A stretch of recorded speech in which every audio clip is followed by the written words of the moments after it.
Voilà. Alors, pour celles qui ont envie d'avoir une porte,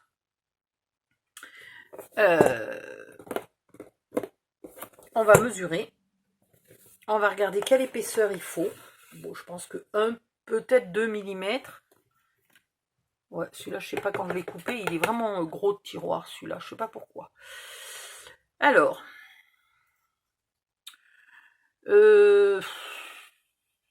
Combien il me faut? On a dit moins de 30. Ouais, moins de 30. Et là, il nous faut 18.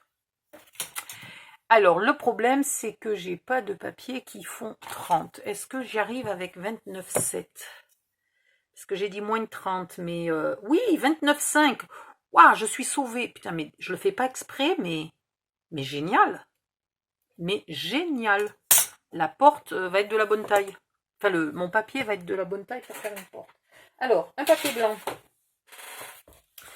Un papier blanc épais. Hop. Hop. En largeur. Oh, c'est extraordinaire, en largeur, j'ai juste de quoi faire la charnière. Non, mais des fois, je fais rien exprès. Mais le hasard fait super bien les choses. Là, si j'étais douée, je vous dirais, j'avais calculé depuis le début pour pouvoir faire la porte de la bonne taille et tout. Penses-tu? J'avais rien calculé du tout. J'invente au fur et à mesure, c'est vachement plus sport. C'est plus motivant, je trouve, d'inventer au fur et à mesure. Bon, évidemment, vous avez remarqué, j'ai refait 3 fois le tiroir d'en haut, hein, le tiroir triangulaire. Ah ben bon, je suis pas mathématicienne non plus. Hein. Donc, déjà, il faut choisir si vous voulez la charnière à droite ou à gauche. Hein. Ensuite, il va falloir là mettre un système. Donc, moi, je pensais que plutôt que de mettre des aimants ou une fermeture ou n'importe quoi, c'est quand même un cadeau de naissance ou de mariage, etc. C'est plutôt romantique et tout, et je sens bien le ruban. Voilà, donc la fermeture se fera avec un gros ruban là qui se nouera sur le côté. Ça sera parfait. Donc, on va mettre... Eh bien, on va faire un pli à 18. Alors, faudrait pas être courte, hein.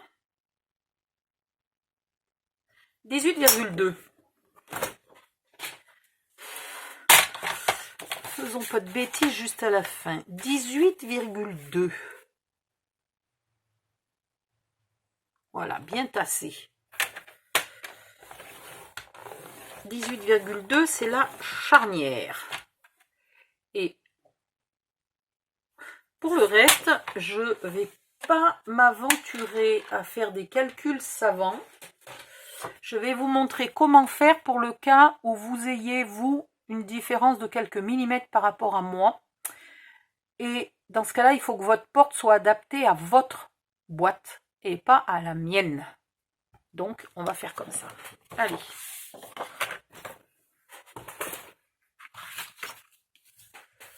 Il y a des fois où il faut calculer, puis il y a des fois où il ne faut pas trop calculer. Donc, on a décidé que la charnière, elle venait ici. Ok. Vous vérifiez d'être bien en bas. En bas, vous mettez rien qui dépasse, parce que quand on est debout, on ne peut pas se permettre d'avoir une porte qui est plus longue. Hein. Bon, déjà, je ne pourrais pas travailler avec les pinces. Donc, ça doit être sec. Ah, j'ai pas regardé si ceux-là ne dépassaient pas trop. Celui-là, ça va, mais celui-là, il me semble qu'il était profond. Ah ouais, celui-là, il est gros. Oh là là, celui-là, il va m'embêter. Ah ouais, moi, celui-là, il va m'embêter grave. Donc, mettez bien tous les tiroirs dans le meuble avant de coller votre charnière. Je vais vous montrer pourquoi. Donc, ici, on va faire un truc avant d'oublier. La hauteur de la boîte fait 20,5.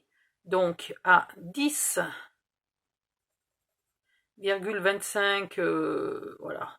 10,25 jusqu'à peu près 11, là. 10,25 jusqu'à 11, ici. vous mettez un repère et vous marquez ruban. Comme ça, quoi qu'il en soit, on n'oublie plus. Là, on met rien. Et ici, à 10,25 d'en bas, jusqu'à 11. Et ici, 10,25 jusqu'à 11. On fait un trait et on marque ruban. Donc, à l'arrière. OK? Vous mettez bien tous vos tiroirs dedans, ce qui fait que quand on colle, eh ben, on tient compte finalement des petites erreurs d'épaisseur, de profondeur des tiroirs. OK? Et maintenant, je vais ancrer ici ma charnière. Alors, recto et verso.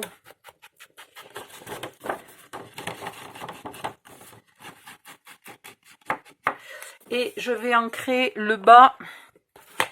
En fait, il faut ancrer presque tout. Hein. C'est tout ballot.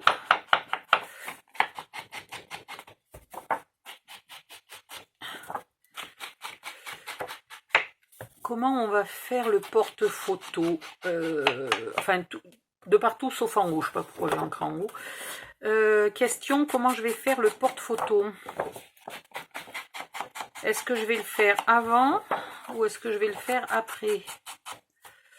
Je vais peut-être le faire avant. Il sera plus facile à coller. Donc, vous ancrez de partout la charnière recto, verso et des deux côtés du pli.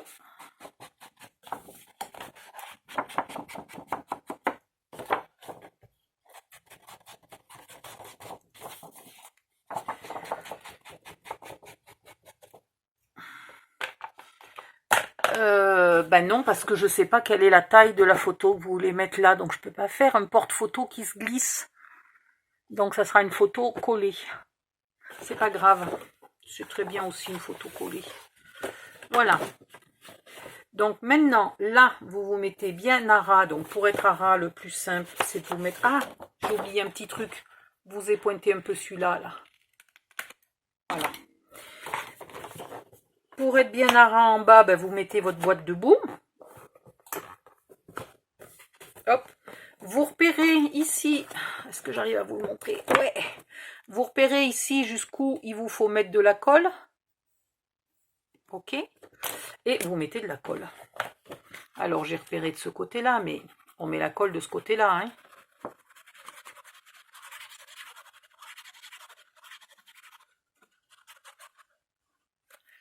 Voilà. Je vais mettre ma charnière à peu près en place et je remets ma boîte de boue pour être sûr que ma porte aille bien jusqu'au sol. Jusqu'à fond, au fond. Et là, je fais coller. Alors, j'ai bavouillé de partout. C'est pas grave. Ça s'enlève et puis ça sera planqué par le papier de scrap. Et vous faites bien coller votre charnière. Voilà, ici elle tiendra par un ruban. Donc, maintenant, vous posez votre boîte comme ça. Et vous faites un mauvais trait qui sera peut-être pas tout à fait bien droit là au crayon. Alors attention, quand on trace, on a tendance à enfoncer avec le crayon, ok? Donc maintenant, j'ouvre ma boîte et je vais faire un trait droit qui tient compte surtout du départ et du sommet et qui est du coup très légèrement plus grand puisque tout à l'heure, en passant mon crayon, j'ai un peu enfoncé sur le papier. Vous voyez? On est d'accord, là c'est là où j'ai enfoncé sur le papier, puisque là le tiroir il était collé. Là il n'était pas collé, donc ça fait comme ça quoi. Donc là vous coupez et après vous gommez.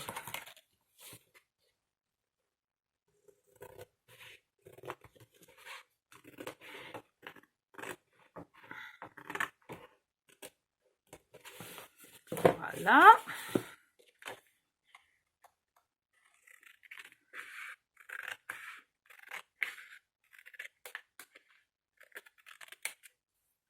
Et voilà. Du côté de la charnière, ici, c'est pour ça qu'il fallait un peu se dépêcher parce qu'il ne faut pas que ça soit complètement collé pour pouvoir couper, mais un peu en biais tant qu'on y est.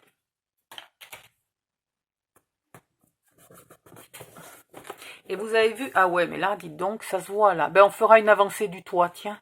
C'est une bonne idée, on fera une avancée du toit là. Là et là. Et peut-être aussi un peu là. Ah ouais, ça va être beau. Et du coup, ça cachera le fait que ma porte là ne se ferme pas bien puisque le tiroir est épais. Ok? Et c'est pour ça que j'ai collé la charnière ici avec les tiroirs mis pour pouvoir avoir cette épaisseur. Mais c'est vrai que c'est pas logique, c'est pas du bon travail d'avoir les tiroirs aussi épais. Hein, c'est pas normal. Mais bon, ça sera planqué, donc on s'en fiche. Voilà, maintenant il faut re-ancrer là et là après avoir gommé. Et puis quoi, est-ce que deux, on va passer à la découpe des papiers extérieurs et après on décorera aussi l'intérieur.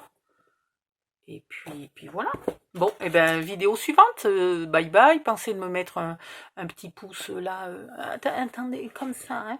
Vous vous trompez pas. Hein, le pouce comme ça, c'est bien. Le pouce comme ça, c'est pas sympa. Alors, le pouce comme ça, je suis tout à fait d'accord. Vous en mettez un. Si vous n'aimez pas ni ma chaîne, ni mes tutos, ni ce tuto, ni cette vidéo, ni rien du tout, vous mettez un pouce comme ça, vous vous désabonnez et vous fichez le camp, vous revenez plus. Ça, c'est tout à fait autorisé. Mais si vous aimez, si vous suivez, si vous appréciez, si vous utilisez mes tutos, vous avez que le droit au pouce comme ça. Voilà. Sinon, je châtierai les coupables moi-même. Alors, je sais pas encore, le fouet, ou alors... C'était quoi dans Astérix? C'était jeté dans le lac Léman avec un boulet au pied. Voilà, c'était celui qui laissait tomber son fromage dans la fondue savoyarde. Dans la fondue suisse d'ailleurs, je crois qu'ils étaient en Suisse. Voilà, donc j'arrête de dire des conneries. Je change de vidéo et je finis. Bisous, à bientôt.